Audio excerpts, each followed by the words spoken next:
Jesús es lo que más deseo en la vida. Ser semejante a Jesús es el ansia sincera de todo mi ser. Ser semejante a Jesús, la ilusión para mí más querida, para hallar en la vida alegría y poder. Quiero ser más semejante a Jesús. Ser semejante a Jesús es el punto inicial de partida. Ser semejante a Jesús es la ruta segura de mi caminar. Ser semejante a Jesús, el destino final de mi vida, para hallar en la vida alegría y poder. Quiero ser más semejante a Jesús. Ser semejante a Jesús es mi diaria comida y bebida. Ser semejante a Jesús, el modelo perfecto que quiero imitar. Ser semejante a Jesús es el canto que entona mi vida, para hallar en la vida alegría y poder. Quiero ser más semejante a Jesús.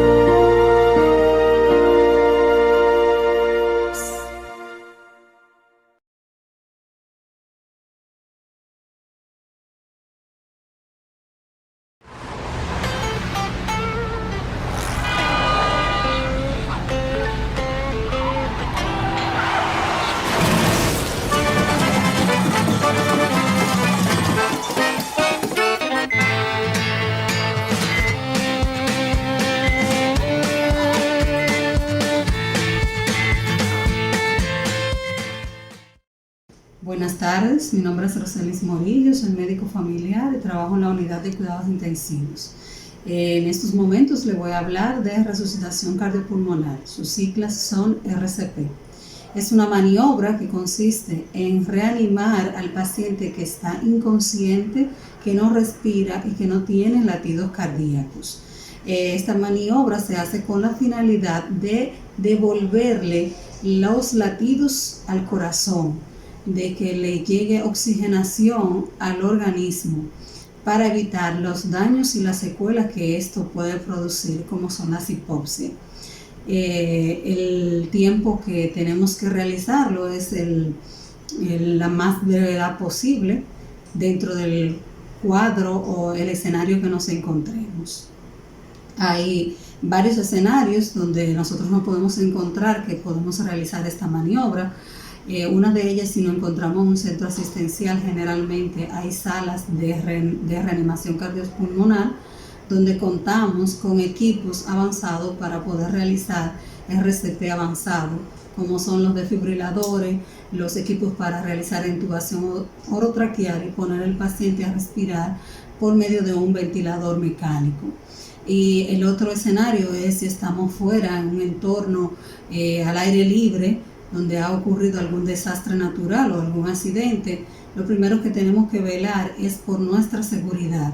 No podemos ponernos a la intemperie en medio de una avenida, porque corremos la consecuencia o el riesgo de poder ser atropellado junto con el paciente.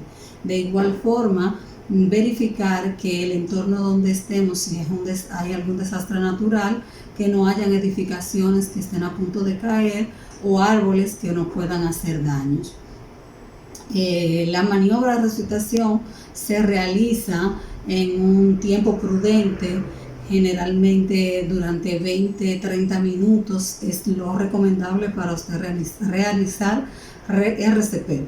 Si en este tiempo el paciente no ha recuperado sus signos vitales, es muy probable que haya fallecido. Y eso es lo que queremos evitar con esta maniobra. consiste en compresiones cardíacas y administrar oxigenación o aire a través de la boca, de boca a boca, que son bocanadas de aire. Tiene un ritmo que son 30 compresiones cardíacas o masajes cardíacos y 2 bocanadas de aire y verificar el pulso. En unos momentos más adelante le voy a estar dando una demostración de cómo se hace. La ventaja del RCP es que podemos salvar vida, ese es el objetivo principal, y segundo, evitar las secuelas que quedan por la hipoxia que se produce cuando hay un paro cardiorrespiratorio. Y todo esto va a depender del tiempo que duremos en la reanimación o en que el paciente pueda salir del paro cardiorrespiratorio. Desventajas que puedan haber del RCP, no hay desventajas per se, sino hay consecuencias como el barotraumas, que son los traumas producidos por fracturas de costillas que pueden lesionar el pulmón o la pleura del pulmón, que es la capa que recubre el pulmón, y eso se produce cuando hacemos los masajes cardíacos muy energéticos y producimos fracturas sin querer a los pacientes. Y otra de las desventajas es que si el paciente tarda mucho tiempo en recuperarse del paro cardiorrespiratorio, pues pueden quedar secuelas importantes debido a la hipoxia generalmente cerebral y la hipoxia cardíaca que puede suceder. Esta maniobra es una de las segundas en el escalón de la supervivencia y como todos sabemos, su objetivo principal es revertir el cuadro de los pacientes que están sin síntomas, que están sin pulso y que no respiran. Feliz sábado, mis queridos hermanos. Bienvenidos a nuestra sociedad de jóvenes titulada RSP Espiritual. En otras palabras, bienvenidos a nuestra sala de emergencia. Hola chicas, ¿cómo están? Noemí, Noeli, bienvenidas. Gracias. Bien, hoy le vamos a contar un poquito, mis hermanos, de lo que es el RSP, pero en nuestra versión espiritual. Quédense con nosotros. Saludos hermanos y amigos que nos visitan en este programa. La reacción cardiopulmonar, en sus siglas RCP, puede mantener el flujo de sangre oxigenada al cerebro y a otros órganos vitales hasta que un tratamiento médico pueda restablecer el ritmo cardíaco normal. Exactamente así es la oración en nuestras vidas. Cuando más desanimados estamos o en mayores angustias, que nuestras fuerzas desfallecen, la oración nos puede mantener estables porque estamos en contacto directo con nuestro Dios. Así que esa es la razón por la que yo quiero invitarles ahora. Querido Padre, te agradecemos por la vida, por este día, por la salud que tú nos das. En este momento te queremos pedir que tú reanimes, reavives y transformes nuestras vidas, Padre. Que así como un RCP reanima nuestro cuerpo físico, que a través de la oración nuestro cuerpo espiritual sea reanimado, Padre. Que podamos acercarnos más a ti, que podamos, Señor, ser transformados a la imagen y semejanza de Cristo Jesús. Todo esto te lo pedimos en el nombre de Jesús. Amén. Amén. Bueno, busquemos todos en nuestras Biblias Romanos 12:2. Romanos 12:2. Y dice de la siguiente manera: no os conforméis a este siglo, sino transformaos por medio de la renovación de vuestro entendimiento, para que comprobéis cuál sea la voluntad de nuestro Dios, agradable y perfecta. Que Dios bendiga a los que escuchan y practican su santa palabra.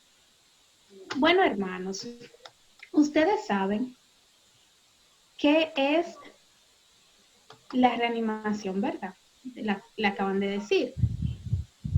Cuando el corazón se detiene, se hace una reanimación, ¿verdad? Entonces, ¿qué pasa cuando se detiene el corazón?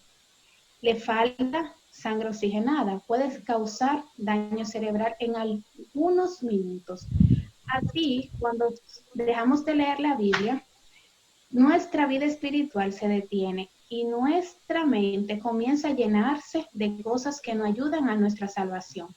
Por ello, hay que estudiar nuestra Biblia para no tener un derrame cerebral, o sea, no permitir que nuestro cerebro se paralice.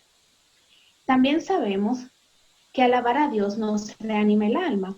Por eso queremos invitar a la hermana Anita Piña, que nos dará una hermosa alabanza, ella con cada uno de nosotros.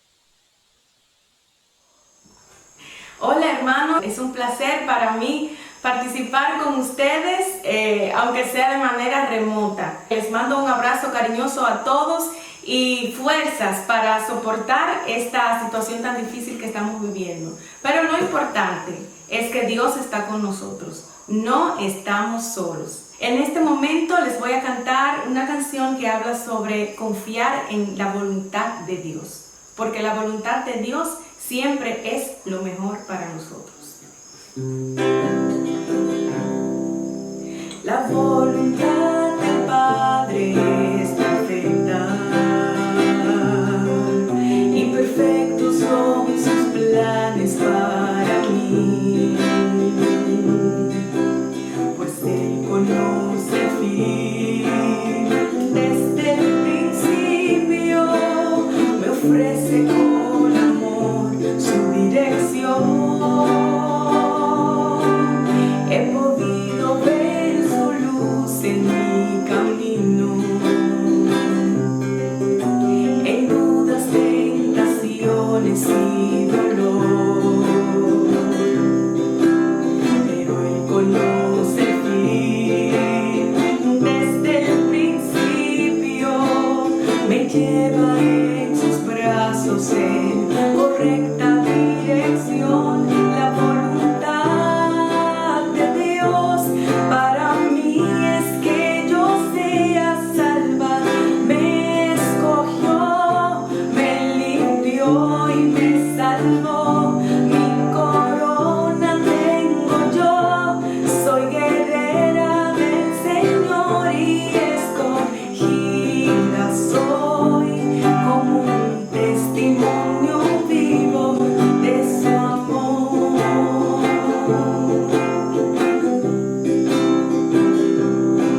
Soy un libro abierto donde escribes tu bondad, Señor, al pecador. Refleja en mí tu luz, pues escogida soy. Oh, escogida soy. La voluntad de Dios para mí es que yo sea salva. Me escogió, me limpió y me salvó. Mi corona tengo yo, soy guerrera del Señor y escogida soy, escogida soy, escogida soy, como un testimonio vivo de su amor, como un testimonio vivo de su amor.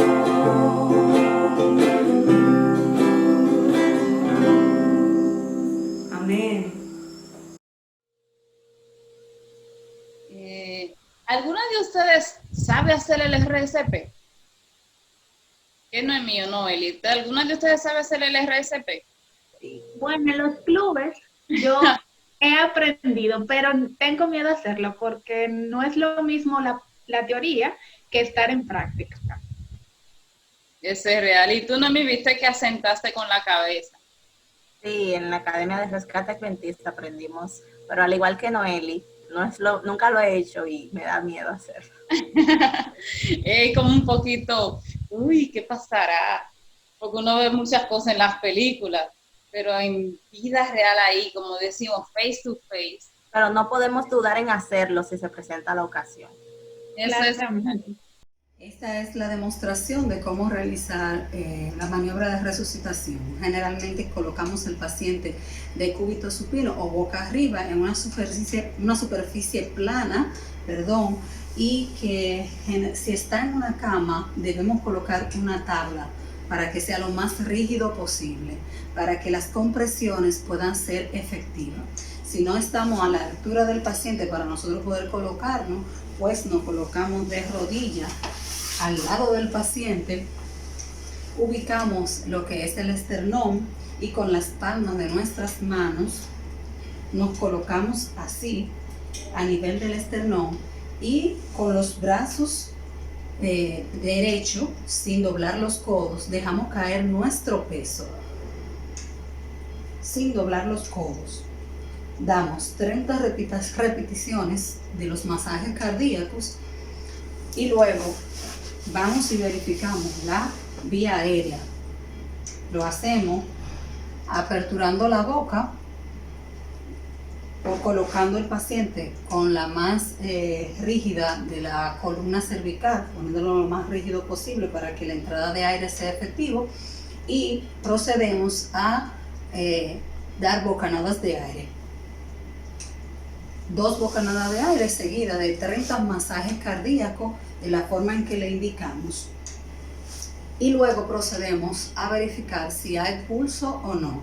Inmediatamente hay latidos cardíacos, pues paramos la reanimación. Esa es la reanimación básica. En un escenario que no estemos o no tengamos medicamentos ni tengamos desfibrilador. En el caso que haya desfibrilador, pues lo utilizamos y también nos auxiliamos de medicamentos o drogas vasoactivas que ayudan a que el corazón empiece a latir. Gracias. Interesante información, pero ¿cómo podemos asociar todo eso con nuestra vida espiritual?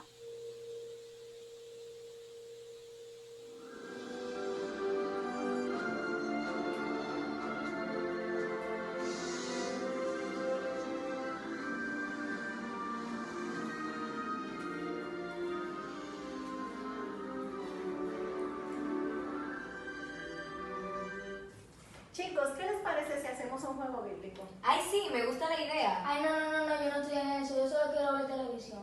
Esta cuarentena está para ver series, comer y ver Netflix. Ya me basta con ver Club de los Sábados.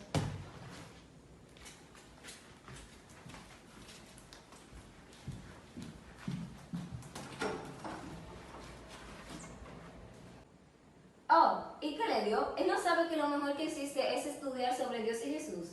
Sí, tenemos que ayudarlo a salir de esa idea. Si sigue con esa mentalidad, pronto dejará de adorar a Dios aún los sábados. Realmente, tienes mucha razón, porque desde que nosotros tomamos esa actitud de dejar de leer y orar, pues nos convertimos en zombies espirituales, así. Bueno, de todas maneras, vamos a jugar. Sí, tienes mucha razón. Bien, vamos a buscar primero Sí, pero será la Biblia. Zacarías 5:1. Ya está.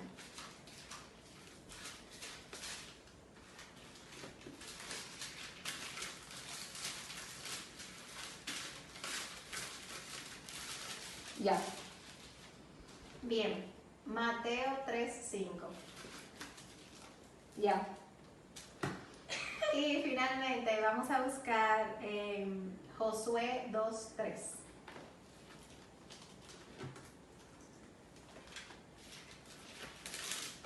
Ya. Ok, bien, me ganaste. Creo que es bueno que llamemos a nuestro hermano para que podamos leer la Biblia y orar con él. Sebastián.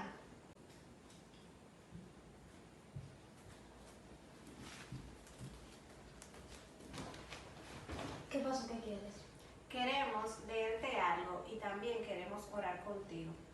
La Biblia nos dice en Filipenses 4:8: por lo demás, hermanos, todo lo que es verdadero, todo lo que es honorable, todo lo justo, todo lo puro, todo lo amable, todo lo que es de buen nombre, si hay virtud alguna, si algo digno de alabanza, en esto pensar.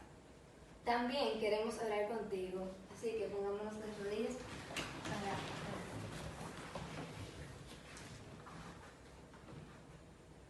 Oremos. Amante Padre que moras en los cielos, Señor, míranos, te presento a nuestro hermano Sebastián para que tú lo ayudes a cambiar de actitud y no se convierta en un zombie espiritual. Gracias por todo, en el nombre de Jesús. Amén.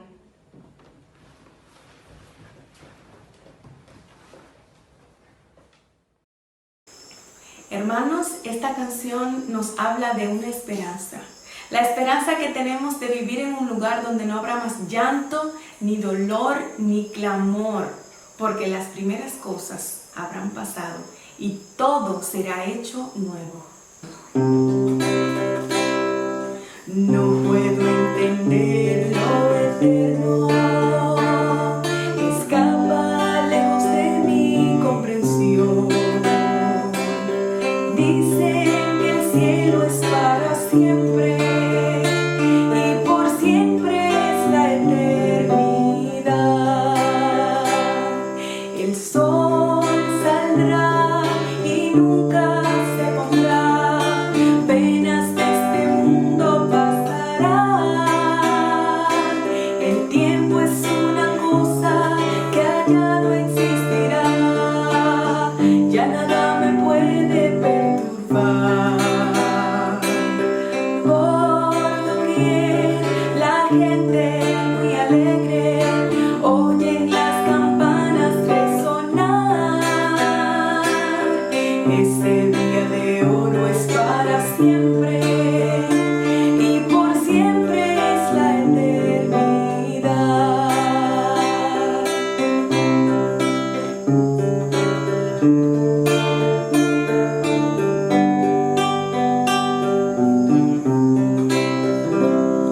El don de Dios es vida eterna, búscalo y lo encontrarás. Paz y amor por siempre y por siempre es la eternidad. El sol saldrá y nunca se pondrá, penas de este mundo pasarán. El tiempo es una cosa que allá no existirá, ya nada me puede perturbar. Por doquier la gente muy alegre oyen las campanas resonar. Ese día de oro es para siempre y por siempre es la eternidad. Ese día de oro es para siempre y por siempre es la eternidad.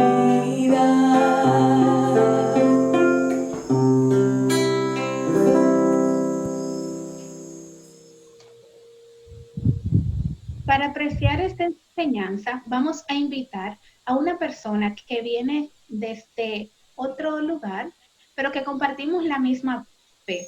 Esperamos que este conocimiento que Él nos traiga sea de beneficio espiritual para cada uno de nosotros y que nuestros corazones puedan ser reanimados y mantenerse firmes para así tener siempre a Cristo en nuestros corazones. Hola amigos, bendiciones, un placer. Mi nombre es Leo Corsino, soy psicólogo y estudiante ministerial en la Universidad Adventista Dominicana. Y en este momento es más que un privilegio poder compartir el mensaje de la palabra de Dios con la iglesia Molinuevo en el distrito Osama, en la poderosa Asociación del Sureste. Quisiera, por favor, que me acompañes, si eres tan amable, al libro de Isaías, capítulo 6, versículo 1. Vamos a estudiar este capítulo o parte de este capítulo. Brindaremos una visión general y vamos a establecer aspectos interesantes. El objetivo de este estudio es el siguiente: mostrar que la visión que se le presentó a Isaías no solo fue relevante para el pasado, sino que sigue siendo vigente en el presente. Dios aún se manifiesta para reanimar nuestra fe, para reanimar nuestra vida espiritual y para brindarnos salvación. Tomaremos en cuenta el concepto de estudio que ustedes tienen en este momento, reanimación cardiopulmonar, pero en esta ocasión le daremos una orientación un poquito diferente. El título para el mensaje de esta ocasión es Reanimación espiritual, una visión salvadora. Quisiera que me acompañes al libro de Isaías, capítulo 6, versículo 1. Dice la palabra de Dios: En el año en que murió el rey Usías, vi yo al Señor sentado sobre un trono alto y sublime, y sus faldas llenaban el templo. Acompáñame a orar, por favor.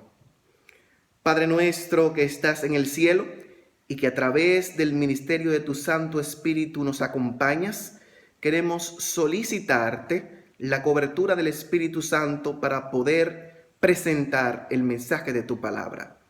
Que el mismo pueda iluminar nuestras mentes, organizar nuestros pensamientos y ayudarnos a entender el mensaje que está dentro de las escrituras de tu santa palabra. Lo pedimos y rogamos en el nombre de Jesús. Amén y amén. El rey Usías, un hombre tan querido, después de haber dirigido los destinos de Judá por varios años, había muerto. Su administración fue caracterizada por paz y prosperidad, pero el trono terrenal en esta ocasión estaba vacante y por lo tanto eran horas de desesperación y angustia para todo el pueblo. Muchos habían perdido el aliento espiritual y sus palpitaciones, muestra de una fe viva, estaba en declive. Necesitaban una reanimación espiritual.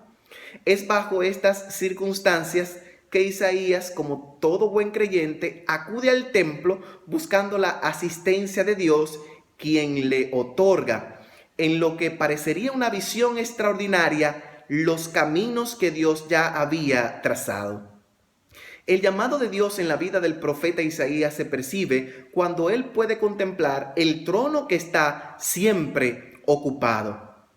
Querido amigo, querida amiga, al estudiar el capítulo 6 del libro de Isaías, me pregunto cuáles fueran las circunstancias, preocupaciones o angustias que yo tendría si por un momento dejo de contemplar el trono de Dios.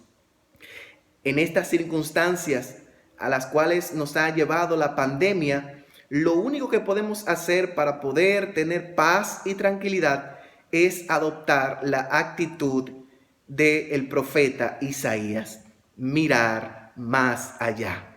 Tomando esto en cuenta, quisiéramos responder las siguientes preguntas. ¿A qué persona de la divinidad vio Isaías? ¿Cuál fue su reacción ante el llamado de Dios? ¿Qué implicaciones tiene esto para nuestras vidas? ¿Quién era específicamente el rey Usías? ¿Por qué la desesperación a la hora de su muerte? ¿Por qué este hombre era tan influyente y tan importante? Isaías estaba adorando al Señor en el templo. Algunos entran en debate sobre si lo vio de manera exterior o de forma interior. Lo cierto es que el texto bíblico afirma haberlo visto. Y esto de inmediato arroja la siguiente idea. Cuando los grandes líderes se van, Dios aún permanece. El trono de Judá había quedado vacío, pero el trono que está siempre ocupado era el lugar donde los hijos de Dios podían mirar y encontrar seguridad.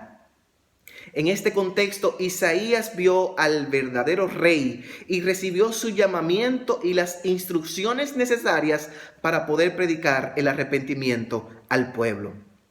Este profeta experimentó uno de los momentos más difíciles de su vida. Había muerto el rey y como resultado, posiblemente también la bonanza del reinado podía estar siendo afectada. El profeta enfrenta un tiempo de incertidumbre y ansiedad junto con todo el pueblo. Ante esta situación, él decide ir al templo y allí tiene un encuentro especial con Dios.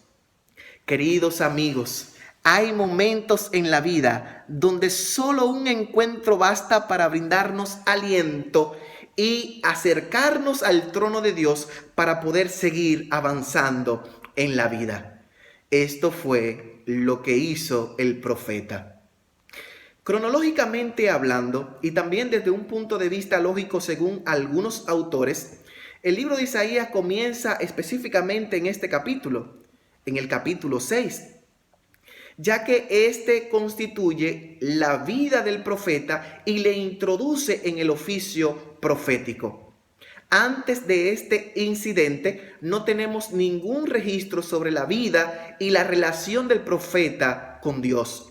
Su ministerio comenzó cuando el rey Usías murió. Esto nos arroja la siguiente idea. Cuando Dios manifiesta sus planes, su único propósito es salvar al ser humano. Cuando estudiamos un poquito el contexto en que se percibe este capítulo y nos vamos al capítulo 1, capítulo 2, capítulo 3, capítulo 4 y capítulo 5, desde el 1 al 5, notamos que Isaías usa frases fuertes para describir la maldad de Judá. Cuenta que el pueblo de Judá es como un niño rebelde. Y eso podemos verlo en el capítulo 1. El capítulo 1, versículo 4, nos dice: hay gente pecadora, pueblo cargado de maldad, generación de malhechores, hijos depravados. Dejaron a Jehová, provocaron a ira al Santo de Israel y se volvieron hacia atrás. Palabras fuertes, queridos amigos. El tono de Isaías en estos momentos es un tono de condenación, es un tono de juicio. Es un pueblo que ha dejado de respirar el aire espiritual y ha perdido de vista el corazón, la esencia del cristianismo. Ahora bien, algunos eruditos se encuentran divididos en la siguiente cuestión. Esta visión que se presenta en el capítulo 6, ¿fue la primera visión que se le presentó a Isaías o fue una visión que le mostró dirección en su ministerio? Ese es el cuestionamiento que hacen algunos teóricos, algunos eruditos en el campo de la teología. También algunos afirman que la introducción del libro se presenta desde el capítulo 1 al capítulo 5 y es aquí en el capítulo 6 donde Dios muestra su accionar, donde Él empieza a responder en favor de su pueblo. Cuando hacemos un análisis de algunos conceptos que aparecen aquí en el libro de Isaías capítulo 6, específicamente en los versículos 3 y 4, nos dice: y el uno y el otro daban voces diciendo: Santo, Santo, Santo, Jehová de los ejércitos, toda la tierra está llena de tu gloria. Y los quiciales de las puertas se estremecieron a la voz del que clamaba, y la casa se llenó de humo. Vemos que el concepto de gloria que se presenta en estos versículos hace referencia a riqueza, nobleza, esplendor, magnificencia, distinción de honor, reconocimiento de la grandeza o importancia de una persona. También hace referencia a la gloria de Dios o a la manifestación gloriosa de su presencia. Ahora, en los conceptos de santo, santo, santo, esta repetición que ya hemos estudiado en la escuela sabática hace referencia a un ser que escapa de la comprensión humana. Su santidad está por encima de nuestro entendimiento. También puede hacer referencia a la grandeza, o en otras palabras, es muestra de un Dios santo que trasciende la comprensión humana. Es la manifestación de su presencia, la inmanencia de Dios y su santidad en contraposición de la pecaminosidad del ser humano.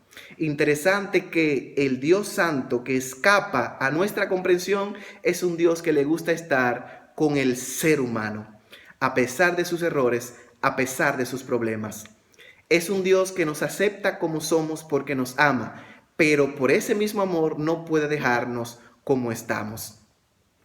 La expresión santo, santo, santo es un superlativo hebreo y muestra a una persona que escapa, que trasciende, que está lejos de nuestra comprensión. Ahora bien, ¿quién era el rey Uzías? Uzías fue hijo de Amasías. Este fue uno de los mejores reyes de Judá, el mejor después de Salomón específicamente. Según el libro de Crónicas, primero de Crónicas, capítulo 26, versículo del 1 al 4, nos presenta un concepto interesante. Nos dice que este hombre persistía en buscar a Dios. Interesante que las lecciones del Nuevo Testamento se reflejen aquí en el Antiguo Testamento. Mateo 6:33. Buscad primeramente el reino de Dios y su justicia, y todo lo demás será añadido. Es el mismo principio que vemos en la vida de Uzías. Él buscaba permanentemente a Dios. Este hombre dirigió un gran ejército, derrotó a los filisteos y recolectó tributos de los amonitas, construyó torres, armamento militar, obtuvo guerreros y revivió la agricultura. Este era un hombre poderoso porque persistía en buscar al Señor. El pueblo estaba aparentemente seguro ante cualquier amenaza de guerra.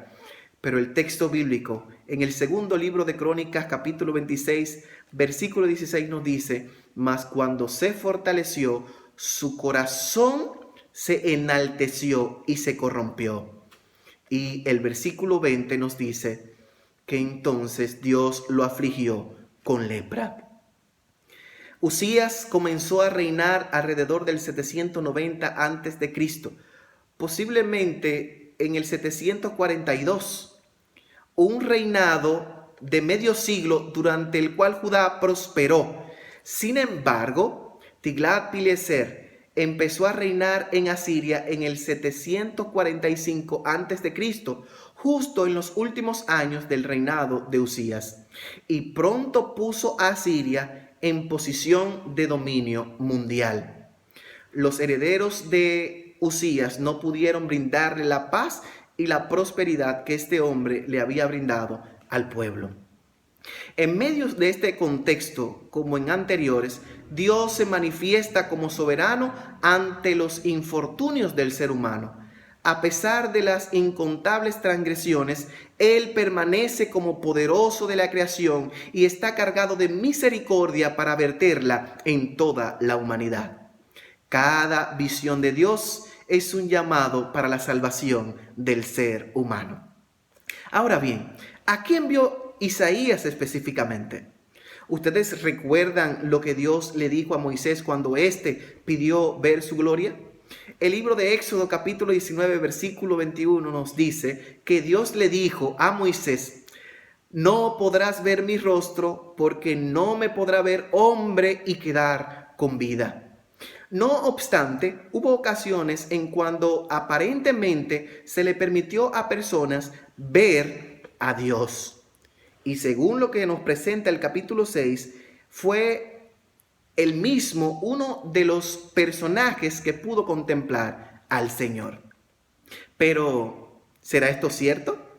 ¿A qué persona de la divinidad vio específicamente Isaías? La primera carta a Timoteo capítulo 6 versículo 16 nos dice: el único que tiene inmortalidad, que jamás ha sido visto ni puede ser visto por ningún hombre, a él sea la honra y la gloria. Amén. Ahora, el libro de Juan, capítulo 1, versículo 18, nos puede dar un poquito de orientación ante esta aparente discrepancia. Pues el libro de Isaías nos dice que él pudo verlo, y la primera carta a Timoteo, Pablo le dice a este personaje, Timoteo, que ningún hombre pudo ni puede ver a Dios. El libro de Juan capítulo 1, versículo 18 nos dice: a Dios nadie lo ha visto jamás. El unigénito Hijo que está en el seno del Padre, Él le ha dado a conocer. Isaías solo ve una figura y este transmite la apreciación de lo visto. El apóstol Juan certifica que a quien Isaías contempla en visión es a la persona de la divinidad que ha sido revelada como el Hijo. Isaías puede contemplar a Jesús. Juan capítulo 12, versículo 41 nos dice: Isaías dijo esto cuando vio su gloria y habló acerca de él, refiriéndose a Jesús. El único de la divinidad que se ha manifestado ante los hombres, la vislumbre de la gloria persistente ante Isaías nos deja claro la doble naturaleza de Jesús. Era 100% humano y 100% Dios. Pablo ya le había dicho a los colosenses que en Cristo Jesús habitaba corporalmente toda la plenitud de la deidad. El libro de Juan capítulo 1 versículo 1 nos dice: y aquel verbo fue hecho carne y habitó entre nosotros y vimos su gloria, gloria como del unigénito del Padre, lleno de gracia y verdad. Juan capítulo 1 versículo desde el 1 al 14.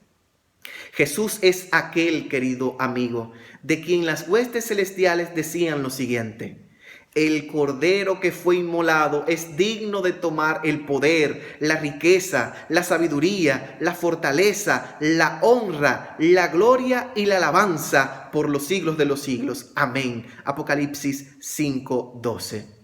Esta es la expresión de seres angelicales. Luego de la conquista del Cordero sobre la muerte, sobre el pecado y sobre las huestes de maldad. Queridos amigos, Isaías comprende que el Señor es un Dios de misericordia, es un Dios de gracia y de compasión. La nación de Judá estaba ciega y sorda ante los mandamientos de Dios. Solo por la misericordia y las promesas de Dios no se permitía que este pueblo fuese destruido. Él traería sobre ellos restauración, sanidad y perdón. Era una reanimación espiritual a un pueblo que necesitaba la asistencia del médico divino, a saber, Cristo Jesús. El pueblo al que Isaías proclama la verdad pronto sería exiliado al momento de presentarse este mensaje. Su cautiverio continuaría por décadas, un tramo de tiempo durante el cual se había de considerar el hecho de que moriría gran parte de este pueblo. Pero los hijos de Dios vivirían. Y el Señor permitiría que un remanente regresara y reconstruya el templo de Dios. De esta parte de la Biblia podemos aprender algunas lecciones. Cada visión de Dios es un llamado de salvación para toda la raza humana perdida. Dios permanece en control aun cuando nosotros vemos todo de cabeza. En medio de las peores crisis debemos mirar a Jesús a través de la dimensión desconocida de la fe. De la vida de Usías también podemos aprender una lección, y es la siguiente: cuando nosotros tratamos de ocupar lugares que no nos corresponden, todo suele salir muy mal. Y una lección que llama mucho mi atención es la que encontramos en el libro Evento de los Últimos Días, página 64. No tenemos nada que temer del futuro, a menos que olvidemos la forma como el Señor nos ha guiado en el pasado y cómo ha tenido de nosotros misericordia. Queridos amigos, quisiera desafiarles a que sigan en conexión con Dios. Usen sus oídos para escuchar al Padre Celestial, pues para aquellos que son ciegos, Él aún está pendiente a sus hijos y les muestra sus palabras con misericordia. Para aquellos que son sordos y que creen que Él no habla, Él sigue extendiendo su constante llamado. Para aquellos que tienen ojos para ver y oídos para oír y un corazón para sentir, Dios está presente en medio de su gloria. Queridos amigos, cualquier persona que está en la presencia de Dios, como Isaías, es sobrecogida por un espíritu de indignidad. Dios es santo, pero le gusta estar con sus hijos. Dios escapa a nuestra comprensión, pero Él tiene interés en salvarnos. Querido amigo, aquella persona que está en la presencia de Dios no tiene lugar para sentirse santurrona o creer que está por encima de otro ser humano. Aquella persona que está en la presencia de Dios se siente cada vez más indigna, se humilla, es humilde y está dispuesta a servir. El reto es para que mantengamos la relación con Jesús diariamente. Que su sangre nos limpie, así como de manera simbólica se limpió el pecado de Isaías del carbón tomado del altar, lugar donde se sacrificaba al Cordero.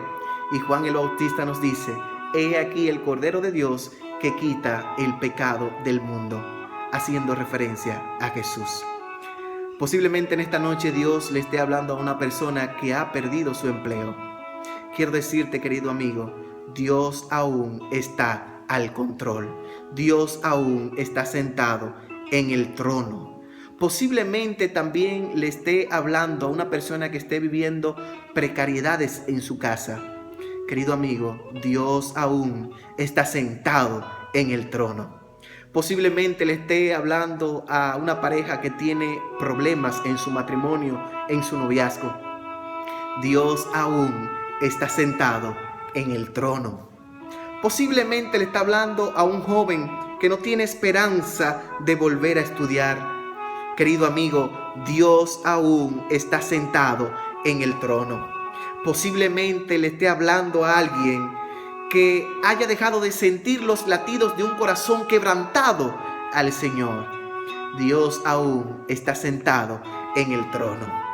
Posiblemente le esté hablando a una persona que necesite una reanimación espiritual. Dios aún está sentado en el trono. El texto bíblico en el capítulo 6 del libro de Isaías, versículo 1 dice: en el año en que murió el rey Usías, yo vi al Señor sentado en un trono alto y sublime, y sus faldas llenaban el templo. ¿Podrás tú contemplar a Dios? A pesar de los momentos de dificultad, a pesar de los problemas, ejercita tu fe mirando a Jesús sentado en el trono. Y si te encuentras vacío, si te sientes angustiado, deprimido, recuerda que Dios puede llenar todos los espacios. El texto bíblico dice: y sus faldas llenaban todo el templo. Querido amigo, Dios puede llenar tu vida. Dios puede llenar tu corazón. Dios quiere reanimar tu fe. Dios quiere reanimar tu vida espiritual. Y Dios quiere mostrarte su misión salvadora a través de la persona de Jesús. Quisiera que me acompañes a tener esta oración final. Oremos. Padre nuestro que estás en el cielo, pedimos en esta noche que tú, como médico divino, puedas reanimar nuestra vida espiritual. Si hemos decaído, si hemos flaqueado en nuestra fe, si las palpitaciones de una vida cristiana saludable no se están evidenciando en nuestro accionar y actitud, Señor, que a través del mensaje de tu palabra podamos vivificar nuestras vidas espirituales. Te lo pedimos y rogamos en el nombre de Jesús. Amén. Dios te bendiga.